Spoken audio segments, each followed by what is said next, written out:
श्रियकान्ताय कल्याणनिधये निधयेतिनाम् श्रीवेङ्कटनिवासाय श्रीनिवासाय मङ्गलम् लक्ष्मी सविभ्रमालोक सुभ्रूविभ्रमचक्षुषे चक्षुषे सर्वलोकानां वेङ्कटेशाय मङ्गलम् श्रीवेङ्कटाद्रिशृङ्गाग्रमङ्गलाभरणाङ्गये मङ्गलानां निवासाय श्रीनिवासाय मङ्गलम् सर्वावयव सौन्दर्य सम्पदा सर्वचेतसां सदा सम्मोहनायास्तु वेङ्कटेशाय मङ्गलम्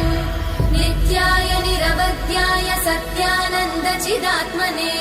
सर्वान्तरात्मने श्रीमद् वेङ्कटेशाय मङ्गलम् स्वतः सर्वविदे सर्वशक्तये सर्वशेषिने सुलभाय सुशीलाय वेङ्कटेशाय मङ्गलम्।